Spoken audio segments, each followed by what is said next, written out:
Now coming to the next article, molding the Himalayas need caution.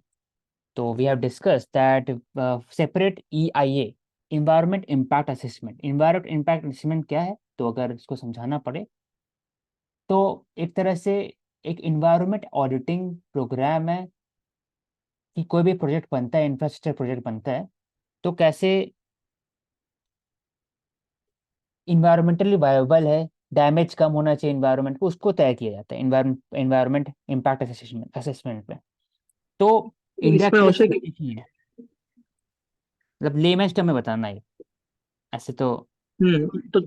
तो दो line में इसको ऐसे बता सकते हैं कि जो एनवायरमेंटल इम्पैक्ट असेसमेंट होता है, ये जितने भी डेवलपमेंट प्रोजेक्ट्स होते हैं, प्राइवेट के हो या गवर्नमेंट के हो, उनको क्लियरेंस लेने के लिए मैकेनिज्म होता है। तो जो ministry of environment, forest and climate change, सब कुछ इसका इंटीग्रल पार्ट होता है, और उसके बाद आप डेवलपमेंट प्रोजेक्ट को स्टार्ट कर सकते हो।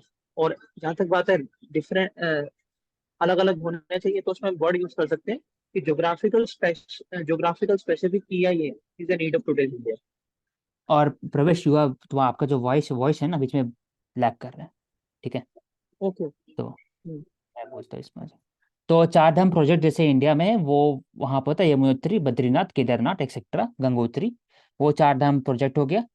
और NHI ये ऑल वेदर रोड बनाता है, कंस्ट्रक्ट करता है हिमालय, इंडियन हिमालय रीजन में। तो हमने बात किया था कि कैसे ये जो NHI बनाते हैं टनल्स या फिर रोड्स एक्सेट्रा, तो उसका EIA इम्पैक्ट होना, EIA किया जाना चाहिए। और EIA का जो नॉर्म्स है वो ऑल इंडिया का सेम है। उससे क्या होता है कि अगर डेजर्ट इलाका है वहाँ भी सेम है, साउथ में आपका नीलगिरी फॉरेस्ट है वहाँ भी सेम है, हिमालय रीजन सेम है, तो सबका सेम नहीं होना चाहिए ना। हर एक स्पेसिफिक रीजन का थोड़ा डिफरेंट होना चाहिए, हिमालय रीजन का अलग होना चाहिए। तो हम लोग बात करते हैं डेडिकेटेड स्पेसिफिक EIA, हर एक का अलग अलग होना चाहिए। उससे क्या होगा कि स्टैंडर्ड प्रोटोकॉल डिफरेंट रहे। तो इसे लिखा हुआ है which is around and should have a single EIA, अलग से होना चाहिए ये इसका, वही बात है।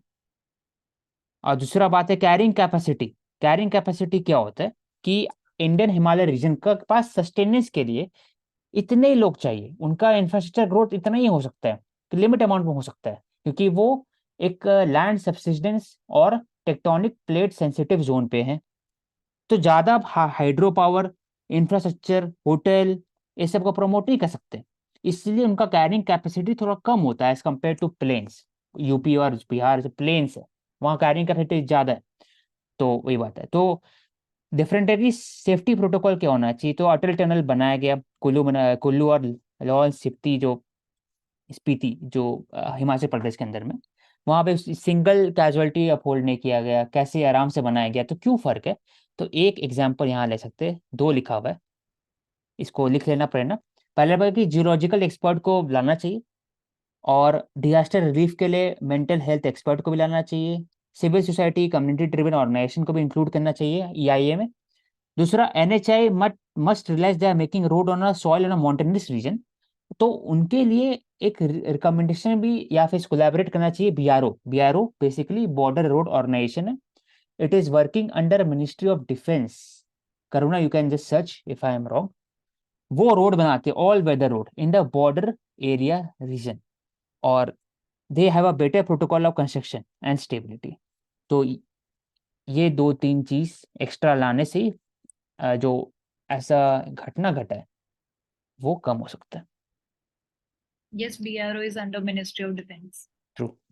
Then next article, femicide at 20-year peak across globe.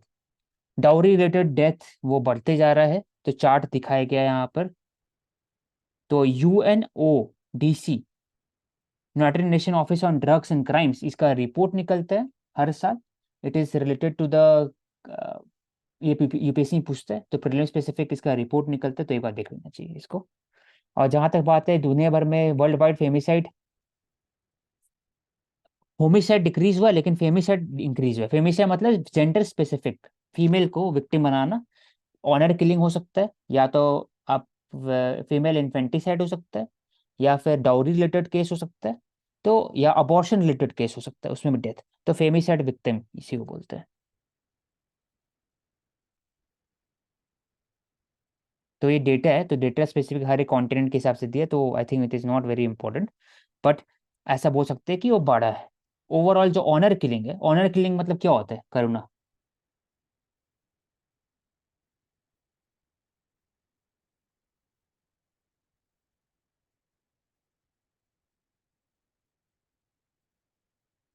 Hello.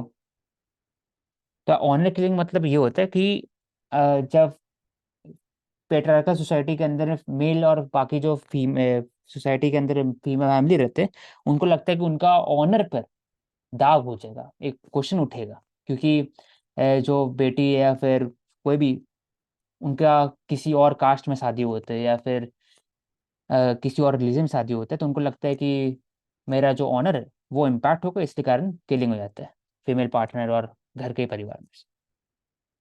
तो Europe, Africa Africa, Europe, Asia ज़्यादा। ऑनर किलिंग में जैसे फिर फिजिकल अब्यूज भी आ जाता है, डाउरी से रिलेटेड जो ह्यूमिलेशन लोग फेस करते हैं, वो हम्म, चीजें भी इसके अंदर इंक्लूड हो जाती हैं। हाँ। तो मेल का 24% है यहाँ पर मेल पार्टनर फैमिली, और फीमेल का 60। तो डिफरेंस ज़्यादा है अफ्रीका और एशिया में। बाकी यूरोप और ओशियाना इस समय तो कम डिफरेंस है। तो ये भी दिखा, लेकिन एंड कब हुआ? फेमिसाइड से related हमने देखा था पैंडेमिक में इंक्रीज हुए थे। तो एक आर्टिकल पहले भी आया था जिसमें पैंडेमिक को स्टेट किया था a shadow pandemic for females. Shadow pandemic. ठीक है। Prerna, you can write this word, shadow pandemic. तो ये बस न्यू नंबर है, नंबर बस को देख सकते हैं कि India estimate milk production 230 million ton है। तो कोई पूछेगा या फिर कहीं पर भी आएगा तो ये ध्यान होना चाहिए अप्रोक्सीमेटली कितना होता है। वर्टिकल ड्रिलिंग, कौन सा टेक्नोलॉजी यूज हो रहा है रेस्क्यू ऑपरेशन में? Vertical drilling.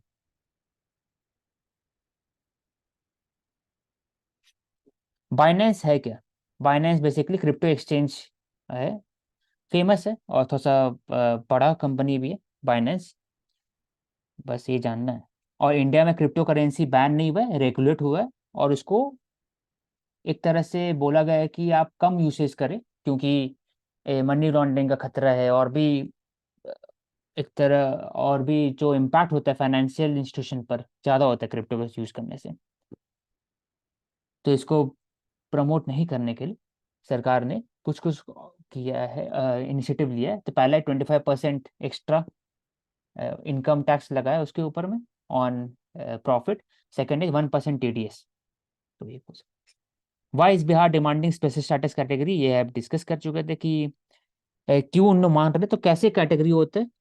तो बात किया हुआ है कि हिली डिफिकल्ट टेरेन, जगह नहीं है, हिमाचल प्रदेश, उत्तराखंड टाइप या नॉर्थ ईस्ट हो गया, ट्रैवल पॉपुलेशन बहुत ज़्यादा है, स्ट्रैटेजिक लोकेशन पर है, या इंटरनेशनल बॉर्डर के आसपास में, इकोनॉमिक एंड इंफ्रास्ट्रक्चर बैकवर्डनेस है, तभी जाके मिलता है स्पेशल कैटेगरी।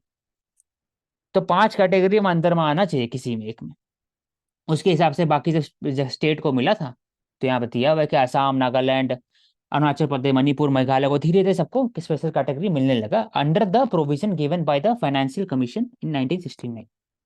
उससे क्या होता है कि गडकरी मुखर्जी फॉर्मूला, प्रेरणा इसको डिटेल में ले लेना, ये आर्टिकल को ठीक आर्टिकल है, कि 30% ऑफ टोटल सेंट्रल असिस्टेंट दिया जाता है, और एक्स्ट्रा स्कीम्स में भी 90-10 हमेशा बात करते हैं ना, कि जो भी स्कीम होता है उसमें 60-40, 50-50 होता है, division between the state and the centre. लेकिन इसमें 90-10 का प्रोविजन होता है। 90% जो स्कीम में पैसा होगा वो सेंटर डालेगी, 10% सिर्फ स्टेट डालेगी। तो उसे और भी कैसे क्या मिलता है, custom duty, excise duty, income tax rate, corporate tax rate सब कम हो जाता है, ताकि आप इंडस्ट्री बैठाए वहां पर। तो बिहार क्यों मांग रहा है? तो बिहार बोलते हैं भाई कि मैं हम बैकवर्ड है, हम पिछड़े हैं, लैक ऑफ नेचुरल रिसोर्स नहीं है, सब झारखंड के पास चले गया, सप्लाई वाटर का भी इशू होता है, रेगुलर फ्लड होता है। इसी कारण मुझे चाहिए, क्योंकि झारखंड के पास सब चीज़ चला गया, मतलब हर एक इंडस्ट्री, इंपॉर्टेंट इंडस्ट्री था बिहार का, वो झारखंड के पास चले गया। और पर कैपिटा वो कम हो गया। तो इसी कारण फायदा होगा बिहार को। तो बाइफर्केशन के बाद आंध्र प्रदेश ऑल्सो बोलता है कि भाई मुझे भी चाहिए, क्योंकि तेलंगाना पास सब चला गया, हैदराबाद भी चले गया तेलंगाना पास। उड़ीसा ये बात करते हैं कि हम लोग हर साल नेचुरल कैलेमिटी देखते हैं, साइक्लोन आता है, हर बार करना पड़ता है, तो मुझे भी चाहिए। तो हर स्टेट का डिमांड होता है, क्योंकि फायदा है इसमें। लेकिन हर स्टेट को नहीं मिल सकता, क्योंकि एक कंडीशन दिया हुआ है।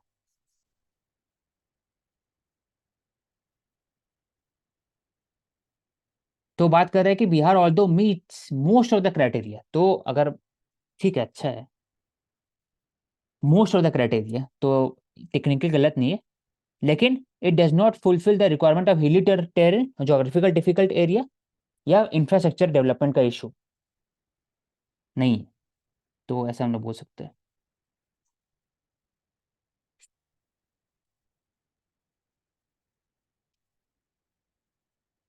Decentralise autonomous organisation, what is this?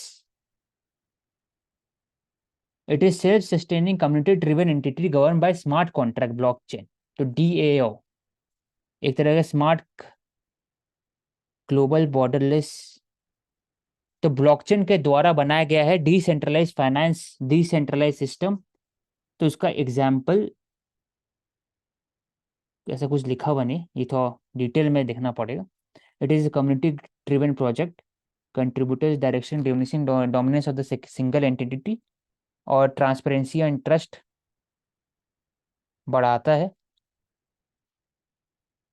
Rules are pre defined consensus, and secondly it is to democratise and access to resource and opportunity. जैसे issue of the smart contract, smart contract जैसे identity verification, compliance, know your KYC. लेकिन इसमें ओ इसमें बस एक चीज का ध्यान रखना, जो बात करना चाह रहा है कि हम लोग हमेशा एक रेगुलेटरी अथॉरिटी के पीछे जाते हैं कि वो रेगुलेट करेगा। फॉर एग्जांपल आरबीआई रेगुलेट करता है, या फिर बैंकिंग सेक्टर में बैंक रेगुलेट करता है। तो DAO it is a decentralise autonomous organisation. It is basically driven by the blockchain network. Blockchain क्या है? एक डिसेंट्रलाइज टेक्नोलॉजी है, जिसमें हर एक कंप्यूटर के अंदर एक लेजर होता है, कोड होता है, जो अप्रूव करता है प्रीवियस ट्रांजैक्शन को। तो डीएओ प्रमोट करेगा कि डेमोक्रेटिक प्रोसेस, ट्रांसपेरेंसी बढ़ाएगा, और जो डिसीजन मेकिंग है उसको ज़्यादा से ज़्यादा सेल्फ एंटिटी रेगुलेशन के हिसाब से बनाया जाएगा। कोई एक सेंट्रलाइज गवर्नमेंट नहीं रहेगा रेगुलेट करने के लिए, वो बात करता है इसमें। एग्जाम्पल इसका भी दिया नहीं, तो एक हम क्रिप्टो करेंसी का एग्जाम्पल ले सकते हैं, वो डीएओ है एक तरह से। क्रिप्टो करेंसी, उसका आरबीआई होता नहीं है क्रिप्टो करेंसी का, वो तो सेल्फ रेगुलेटेड है। नेपोलियन, जैक्वन फिनिक्स, फेमस आदमी है वो भी। नेपोलियन एक मूवी निकला उनके ऊपर ही है। तो नेपोलियन किस चीज के लिए फेमस है? आंचल, करुणा।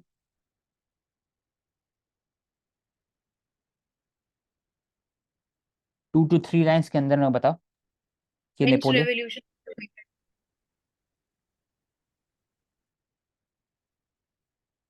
फ्रेंच में तो मानते हैं।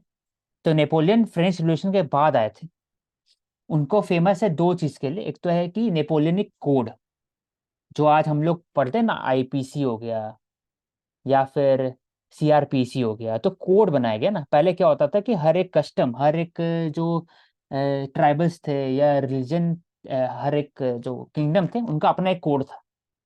तो लेपोनिक कोड मतलब ये होता है कि वो एक डिफाइंड पैटर्न में सेकुलर कोड है, code of conduct for the every individual, क्यों कैसे मैरी करते हैं, कैसे लैंड एक्वायर करते हैं, इनहेरिटेंस हो गया, प्रॉपर्टी राइट हो गया, एक्सेट्रा सब चीज़। तो उनके के लिए फेमस है नेपोलियन। और वो तो फ्रेंच आइडियाज, फ्रेंच रेवोल्यूशन का आइडिया वो तो दुनिया भर में फैलाई, वो भी एक है एग्जाम्पल। तो ये लास्ट जो बैटल, क्या बोलो? नेपोलियन जो आया था हाँ, डेमोक्रेसी के बाद आया था, फ्रेंच में डेमोक्रेसी आ गई थी तब डेमोक्रेसी कैसे आएगा? नेपोलियन फ्रेंच में तो आइडियाज आ गई। नहीं, डेमोक्रेसी का आइडियाज नहीं आया था। वहां तो पहले क्या था कि वहां पर रूलर थे, तो उनके लिए अगेंस्ट में फ्रेंच रिवॉल्यूशन 1789 में, 1789 में आया तो केओस हो गया। तभी ना हम लोग हमेशा बात करते हैं कि जो रेवोल्यूशन है ना, इट इज ओनली, सुनने में अच्छा लगता है, लेकिन जब होता है तो केओस होता है उसके अंदर में। केओस होता है तो जो लोग आए रेवोल्यूशन के बाद, वो और ब्रूटल थे जो लोग पहले थे उससे। वो चाह रहे थे कि मैं मॉरली सुपीरियर हूँ, क्योंकि मेरा जो फ्रेंच का जो आइडियाज है, इक्वालिटी, जस्टिस, तो उसको अपहोल्ड कैसे करना है। तो एक रिपब्लिकन पार्टी था, जो जैकोबिन बोलते हैं, जैकोबिन गवर्नमेंट, उन्होंने फिर यूज किया अपना मेजर्स गलेटिन, तो उससे फिर अपना ऑपोजिशन पार्टी को खत्म किया। उसके बाद फिर एक रेवोल्यूशन फिर हुआ, छोटा मोटा रेवोल्यूशन, जिसमें नेपोलियन वापस आया। वो एक तरह से काउंटर रेवोल्यूशन था। तो नेपोलियन फिर शासन किए 15 साल तक। 15 साल के बाद 1815 में जब बैटर ऑफ वाटरलू बोलते हैं इसमें हार के, तो फिर पूरा जो ऑस्ट्रिया, ब्रिटेन, बाकी सब रशिया, सब कंट्री आपस में मिल करके बोला कि भाई इसको हटाना है, हरा दिया। और फिर उसका बंटवारा हो गया एम्पायर का। 1815 के बाद से फिर मैटरनिक सिस्टम आया। मैटरनिक सिस्टम की बोला जाता है कि it is one of the balance of power system, IR में जो प्रवेश लिख सकते हैं मैटरनिक सिस्टम के बारे में। तो उस समय के थे नेपोल। प्रेसिडेंट मुर्मू और calls for all India judicial services. ऐसा आईएएस आईपीएस है, वैसी ऑल इंडिया जुडिशियल सर्विस के बात इन ये कर रही। सिटीजन सेंट्रिक अप्रोच होना चाहिए। System as product of time. हम लोग कॉलोनिज्म की बात करते हैं, तो जैसे लैंग्वेज बैरियर भी है, कॉस्ट भी है, तो इसको डील करने के लिए ऑल इंडिया जुडिशियल सर्विस होना चाहिए। तो इसमें क्या ओपिनियन है करुणा? आंचल?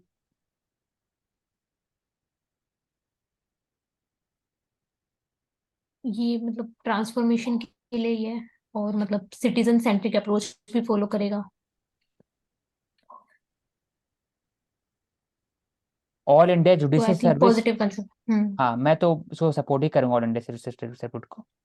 कि हम्म। हायर फॉर्म ऑफ डेमोक्रेसी तो पता ही है कि वो तो अपॉइंटमेंट के थ्रू होता है, लेकिन जो कम से कम जो जुडिशियल सर्विस है जो रहेगा स्टेट भर में, हर स्टेट में रहेंगे, तो उनका एक जुडिशियल सर्विस होना चाहिए। एंड इसका यूथ पे क्या इम्पैक्ट पड़ेगा? कि जुडिशरी भी एक alternative viable source of competition भी रहेगा। अभी ऐसा नहीं होता है, एक एग्जाम रहेगा जुडिशरी के लिए ऑल ओवर इंडिया के लिए। जैसे आईएएस आईपीएस होते हैं वैसे ही उसमें भी होगा। तो लोग जाएंगे, ज़्यादा से ज़्यादा लॉ अवेयर सिटीजन रहेंगे, क्योंकि वो लोग पढ़ेंगे और घुसेंगे उसके अंदर में। तो जो नहीं भी घुसे वो भी तो अवेयर हो जाएंगे ना लॉ के हिसाब से। फिर पार्लियामेंट सुप्रीम सेज धनकर ऑन कॉन्स्टिट्यूशन डे। तो I think I disagree with the statement कि पार्लियामेंट सुप्रीम है, क्योंकि जो सुप्रीम इंडिया में है वो कॉन्स्टिट्यूशन सिर्फ है, और फाइनल इंटरप्रिटेशन जो है वो सुप्रीम कोर्ट के पास है इंडिया में। पार्लियामेंट सुप्रीम कहाँ पे है आंचल, एग्जाम्पल?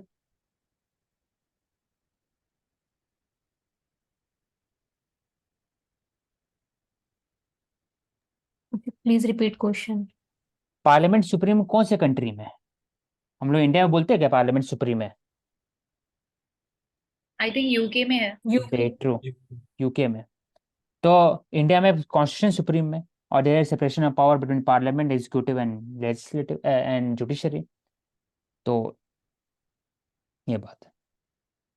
प्रवेश बोल रहे कि all India judiciary can service can be can done under article 312। सही बात है। 310 के अंदर में, 10 या 11 के अंदर में ऑल इंडिया सर्विस है, तो ये जुडिशल सर्विस कर सकते हैं। तो लेस करप्शन होगा, फास्टेस्ट क्रिमिनल जस्टिस सिस्टम होगा। बोल भी सकते हैं, लेकिन वो देखना पड़ेगा प्रवेश, एग्जैक्टली नहीं हो सकता ऐसे। तो चाबहार पोर्ट कहाँ पर है? ईरान में है। Indian national north south transport corridor कल ही पड़े। It connects central Asia to Russia through rail, via rail है ये, रोड नहीं है। ओ हाँ ठीक है। फिर पाकिस्तान में कौन सा पोर्ट है जो एक तरह का alternative to the Chabahar port है आंचल? ग्वादर पोर्ट है सर। बताओ आप Sachin. Gwadar port. Gwadar. Modi to take part in the world climate action summit Dubai. अभी दुबई में होने वाला है COP28। पहले COP27 कहाँ हुआ था? इजिप्ट में हुआ था। शर्म शेख डिक्लेरेशन बोलते हैं इसको। तो इंडिया का टारगेट क्या है? तो ये बहुत इंपॉर्टेंट है। पहले ग्लासगो में हुआ था 26, 27 इजिप्ट में हुआ, कायरो में हुआ, 28 दुबई में हो रहा है। इंडिया का टारगेट है नेट जीरो। नेट जीरो मतलब कार्बन जीरो हो जाएगा। नेट जीरो मतलब कार्बन एमिशन नहीं होगा, मतलब कार्बन जितना एमिट हो रहा है उतना कार्बन कैप्चर भी हो रहा है, उसको बोलते हैं नेट जीरो। इसलिए net zero, zero carbon emission का बात नहीं हो रहा है, नेट जीरो का बात हो रहा है यहाँ पर। तो गलत नहीं नहीं करना का इंटरप्रिटेशन में।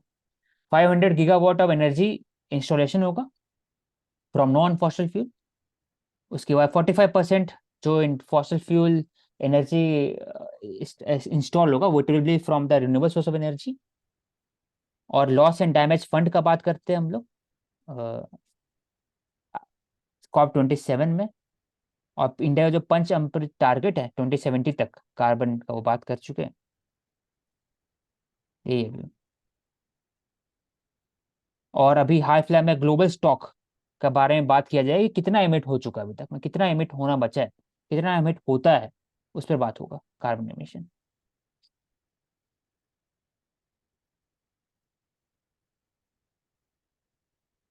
यहाँ पे common but differentiated responsibility true. की भी इम्पोर्टेंस हाईलाइट होते हैं। कॉमन बट डिफरेंशिएट रिस्पॉन्सिबिलिटी मतलब क्या होता है ये?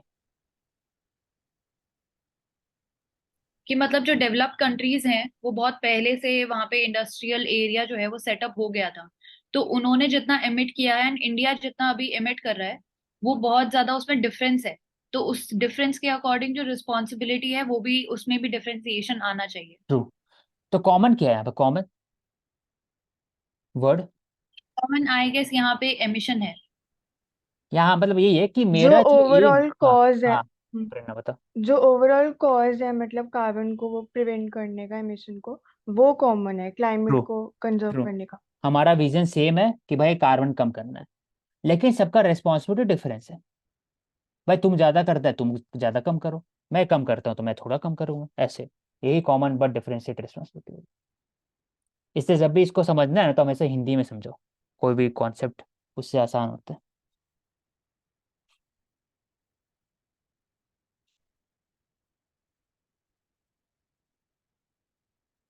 फेमस इंडियन जो मुंबई टेरर के समय में वो डेथ हुआ था, पुलिस का बताइए।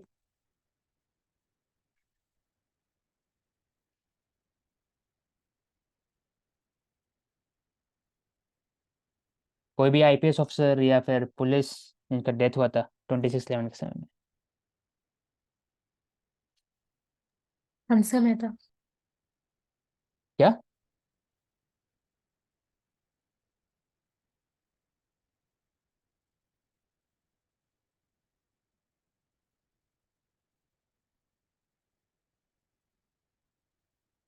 मेजर संदीप उन्नी कृष्णन। ट्रू। और पता होना चाहिए सब, है ना?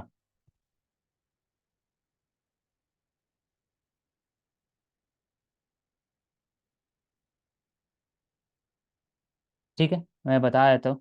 हेमंत करकरे और अशोक कामटे तो आईपीएस हो गए, आपने बता दिया। अब मेजर संदीप और जो पकड़े थे कसाब को, वो कौन थे?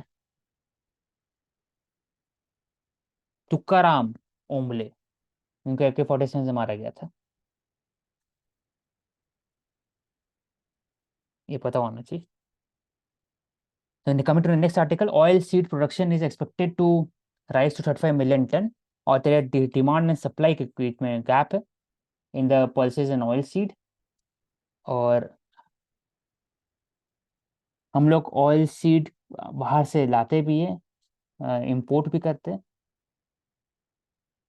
Majorly edible oil. और क्यों हो रहा है ऐसा, तो हम लोग बात किए थे पहले भी कि रशिया यूक्रेन वॉर के कारण भी है, और दुनिया भर में जो एक इन्फ्लेशन स्पेल हो रहा है उसके कारण भी है। ये डिफरेंस।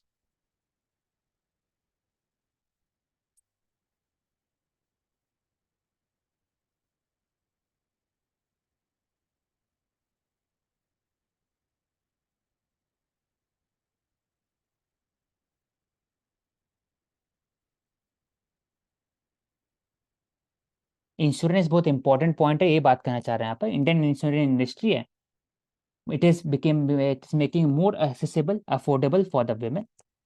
जो होम मेकर होती है, अधिकतर उनकी विमेन सब, एक तो वर्किंग विमेन है, एक होम मेकर हो गया, तो होम मेकर को अधिकतर पता चलता नहीं है कि कैसे पैसा को इन्वेस्ट किया जाए ताकि फाइनेंशियल इंडिपेंडेंसी मिल सके। तो उनके लिए भी एक इंश्योरेंस एक तरह का विमेन एम्पावरमेंट मेजर्स है, ऐसे कंपनी के द्वारा लिया गया है। और तो ये सब है कि टैक्स एग्जेम्पशन अंडर 1.5 लाख, ये सब चीज़ें। तो ये बस थोड़ा बस पता होना चाहिए, ज़्यादा डिटेल। नेशनल पेंशन स्कीम, ये किसके लिए है? National pension scheme, national pension scheme, Atal pension, इसमें फर्क क्या है? बताओ आंचल।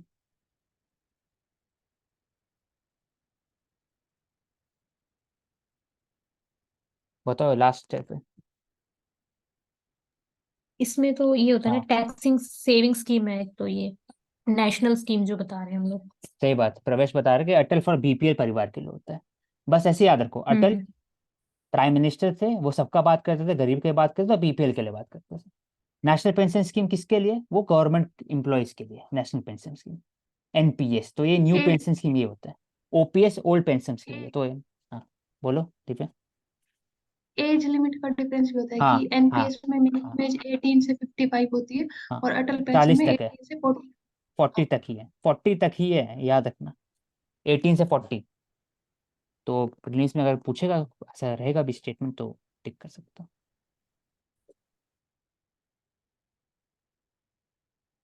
आई थिंक वी हैव फिनिश्ड, नहीं बचा। Plants warn each other of danger and now we can watch them. सोचो, हम लोग बात करें साउंड ऑफ साइलेंस, साइलेंस होकर भी कैसे प्लांट एक दूसरे से कम्युनिकेट करता है। Small smell is the cause of group of compound called green leaf volatile, GLVs।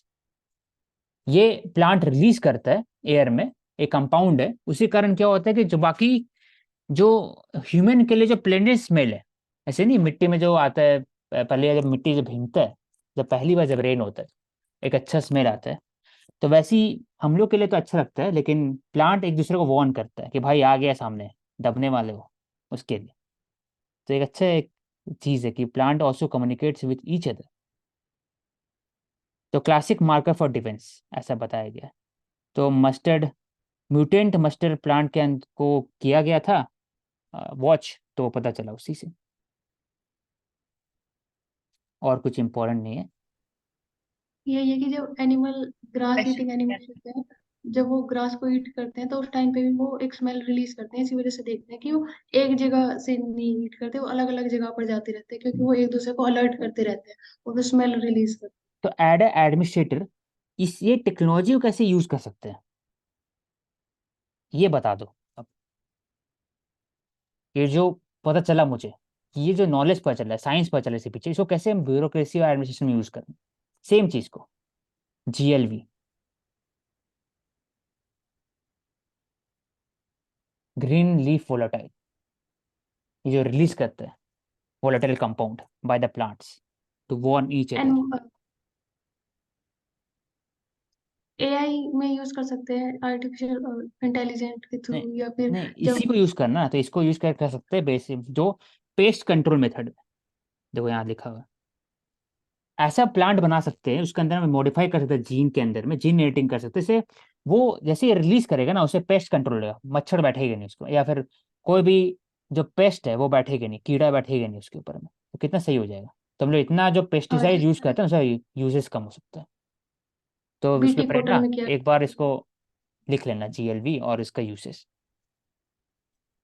तो देखिए लिखा हुआ है, जैस्मिन जो टी होता है, जैस्मिन का स्मेल इतना अच्छा होता है, it also activates the plant defence and repels the insect pest. इस साल पूछा था लेमन ग्रास, लेमन ग्रास को रखते हैं मच्छर हटाने के लिए, तो लेमन ग्रास का भी यही कॉन्सेप्ट GLV है एक तरह से। ठीक है, अब पीजो इलेक्ट्रिसिटी ये क्या है? तो ये मैं बता देता हूँ कि ऐसे क्वार्टजाइट कंपाउंड होता है, जैक्रोनेट, टाइटेनेट, PZT, इनके पास में एक बोन और एक बायोलॉजिकल सब्सटेंस होता है जो इलेक्ट्रिक चार्ज जनरेट करता है मैकेनिकल स्ट्रेस देने से। तो इससे स्पार्क होता है क्रिएट। अगर आप इसमें ऐसे बोलते हैं ना कि एक पत्थर था आज से 7,000 साल पहले, तो वो पत्थर को रगड़ रहा था इंसान, उससे स्पार्क जनरेट हुआ, आग का उस आविष्कार हुआ। तो वैसे ही पीजो इलेक्ट्रिक सब्सटेंस था वो। तो क्वेश्चन पूछ सकता है कि पीजो इलेक्ट्रिक सब्सटेंस क्या होता है? तो मैकेनिकल स्ट्रेस जैसी दोगे ना, उसमें इलेक्ट्रिक चार्ज प्रोड्यूस होता है, तो ये लाइटर में होता है, छोटा सा व्हील होता है, व्हील को ऐसे हम लोग नीचे करते हैं, लाइटर कभी जलाए होगे तो व्हील को नीचे करते हैं तो वैसे ही स्पार्क जनरेट होता है, उसी से गैस के कारण आग लग जाता है। तो ये होता है। तो some material display inverse piezo electric effect, और इसी कारण इलेक्ट्रिक करंट जनरेट होता है। इलेक्ट्रिक करंट से मैकेनिकल डिफॉर्मेशन कर सकता है, तो उल्टा भी हो सकता है कुछ कुछ मटेरियल के अंदर में। तो ये बात है। कहाँ कहाँ यूज होता है, कॉस वॉट्स में यूज होता है, और हर जगह सेंसर में यूज होता है एक्सेट्रा। ये कुछ कुछ प्रिंटर्स में भी यूज होता है, और जैसे जो डीजल फ्यूल इंजेक्टर्स होते हैं उनमें यूज होता है, हम्म। और गिटार्स, अकॉस्टिक गिटार्स होते हैं उसमें भी यूज होता है। और ये coming to the next article, इसमें लिखा हुआ है सैटेलाइट इमेज दिया हुआ है, ये इतना बड़ा सा जो आइस है, ये ड्रिफ्ट कर रहे हैं पहली बार for the first time in more than 3 decades by the strong wind and current. New York city से ही बड़ा है, 3 टाइम ज्यादा है। ट्रिलियंस मेट्रिक टन है, ट्रिलियंस मेट्रिक टन, बिलियन में trillions. A23A, world largest iceberg. तो इसको वर्ल्ड लार्जेस्ट आइसबर्ग A23A लिख सकते हो। इसे पूछता नहीं यूपीएससी, लेकिन अगर स्टेट सर्विस का है तो इम्पोर्टेंट, प्रेरणा लिख लें। Now we will talk about the यहाँ पे हम जीपीएस इंडियन एक्सप्रेस। टेक्नोलॉजी का यूज करें, ज्योग्राफिक इंफॉर्मेटिक सिस्टम। अब इंडियन एक्सप्रेस में आते हैं।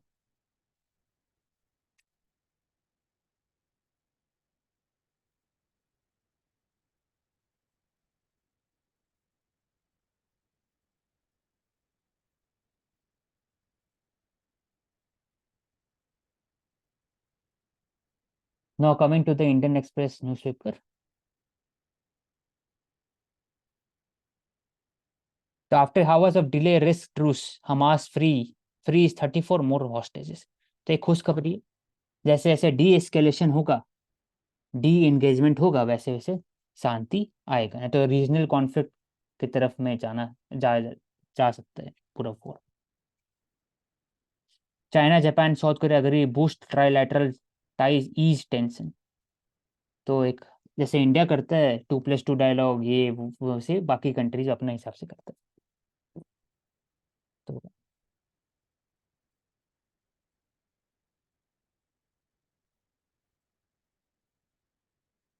इंडिया एंड जापान का कोई आप दो इमर्जिंग एरियाज बता सकते हैं जिसमें अभी कोलैबोरेट कर रहे हैं in present?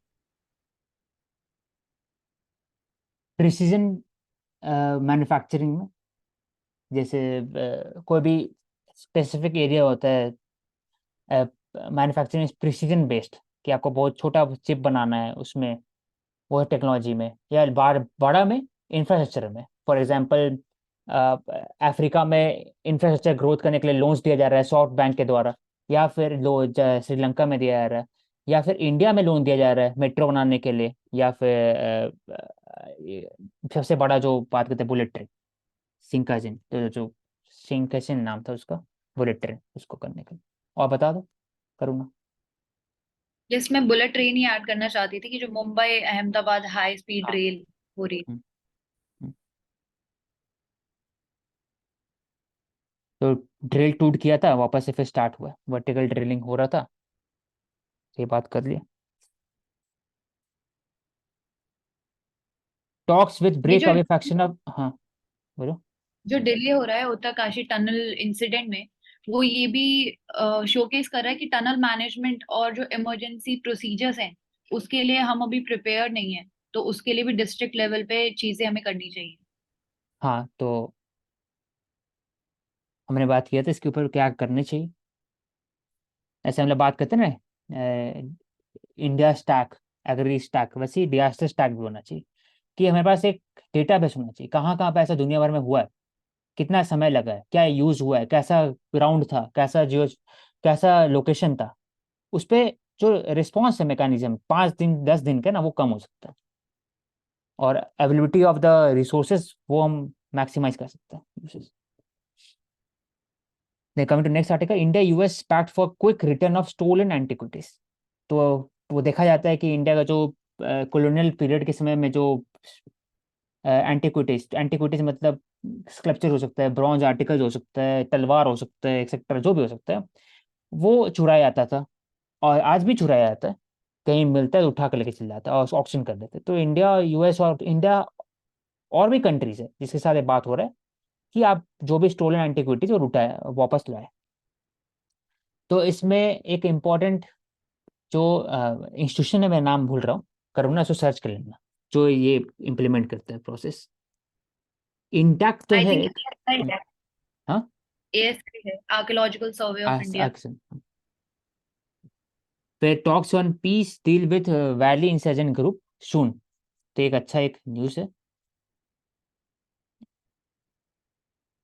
NIA join the and dot, NIA. हाँ, डिफाइन भी करते हैं एंटिक्विटीज को, हम डिफाइन भी करते हैं। Antiquities and art treasures act 1972 के अंडर कोई भी ऑब्जेक्ट जो कि एग्जिस्टेंस में है 100 साल से, उसको हम एंटिक्विटी बोलते हैं। 100 साल से, ठीक है। एनआईए ज्वाइंस द डॉट, तो ये बात है।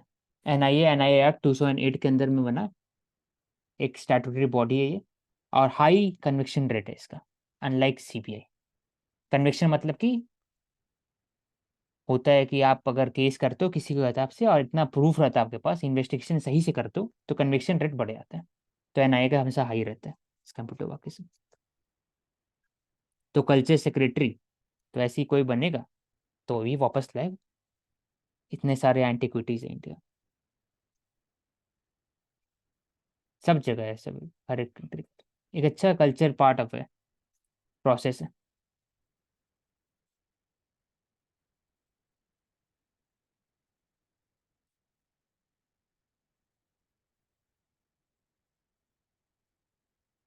ये मैं बात कर चुका, प्रकाश उत्सव ऑफ श्री गुरु नानक देव जी।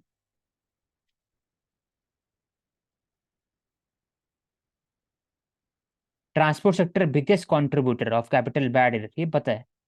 ट्रांसपोर्ट हो गया, डस्ट हो गया, सेकेंडरी एरोजोल 36%। सेकेंडरी एरोजोल क्या होता है, क्या प्राइमरी होता है और फिर रिएक्शन होता है, सेकेंडरी बन जाता है एयर में, तो सेकेंडरी एरोजोल आ जाता है। Transport sector secondary aerosol others में आ जाता है बाकी सब। तो ट्रांसपोर्टेशन के लिए क्या कर सकते हैं, तो वही बात है कि आप इलेक्ट्रिक व्हीकल को यूज़ कर सकते हैं। रोड्स के चारों तरफ आप ट्री प्लांटेशन कर सकते हो, या फिर छोटा बुशेस को कर सकते हो ताकि वो रोड डस्ट कैप्चर हो जाए। तो ये सब, या फिर कंक्रीट में आप चेंज कर सकते हो टेक्नोलॉजी मैकेनिज्म। को भी आप और थोड़ा सेफ बना सकते हैं। खानका, खानका क्या होता है एनीवन?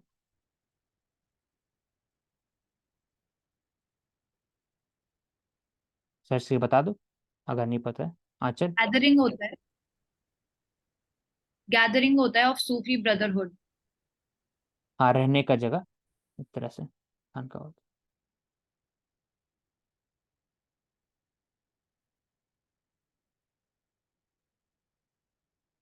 हिजड़ों की खानका, हिजड़ों की खानका। तो हिजड़ों में बेसिकली ट्रांसजेंडर हो गए, हिजड़ा कहला जाता है उनका। तो उनका खानका